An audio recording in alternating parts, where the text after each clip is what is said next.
ಸಾಲಿಗೆ ಹೋಗಲ್ಲ ಎಲ್ಲಿಗೆ ಹೋಗಲ್ಲ. ಯಾಕವ್ವ ನಮ್ಮ ಯಾಕೆ ಮುಂಜಾನೆ ಅಂದ್ರೆ ಏನಾಯ್ತವ?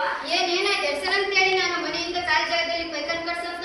ಪೈಕನ್ ಅಂದ್ರೆ ಸುಮ್ಮನೆ ಆಗಲ್ಲವ, ನಾವು ದುಡ್ಡಿದ್ದು ಒಟ್ಟಿಗೆ ಆಗ್ತದೆ. ಪೈಕನಲ್ಲಿ ಬರ್ತದ ಊರಾಗ ಪೈಕನ್ ಆಡಲ್ಲ, ಅದೇ ಹೋಯ್ಬಾವ. ಅದು ಭಾಳ ಕಮ್ಮಗಾದ. ಹೋದ ವರ್ಷ ಮಳೆ ಬಂದು ಗೋಡೆ ಎಲ್ಲ ಬಿದ್ದೋಗದ. ಅದ್ರಾಗ ಹೆಂಗ್ ಹೋಗ್ತಾರೆ ಹೆಂಗಿಲ್ಲ ಜನ ಅಸಹ್ಯ. ಅದ್ರಾಗ ಈಗ ಕರೆಂಟು ಸರಿಯಾಗಿರಲ್ಲ, ಹುಳ ಹುಡಿ ಬರ್ತದೆ ಹೆಂಗದ. ಇಲ್ಲಮ್ಮ ಬರೀ ಇದೆ.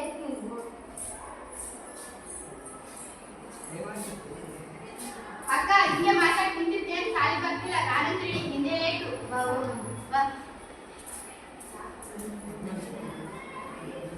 ಶಾಲೆ ಅಕ್ಕ ಮುಂಜಾನೆ ಯಾಕೆ ಬೈಕಲ್ಲಿ ತಿರುಗಾಡ್ತಿದ್ದಲ್ಲ? ಏನಿಲ್ಲ ಮಾದು, ನಾವು ಬೈರಲ್ಲಿ ಕೈಕಂಡು ಕುಂದ್ರಬೇಡ. ಯಾಕಂದ್ರೆ ಅಲ್ಲಿ ಸೂಕ್ಷ್ಮಾಣು ಜೀವಿಗಳು, ಕ್ರಿಮಿಕೀಟಗಳು ಮತ್ತು ನೊಣಗಳು ಬಿಟ್ಕೊಳ್ತಾವ. ಅದರಿಂದ ನಾವು ಸೇರಿಸೋ ಆಹಾರ ಕೂಡ ವಿಷ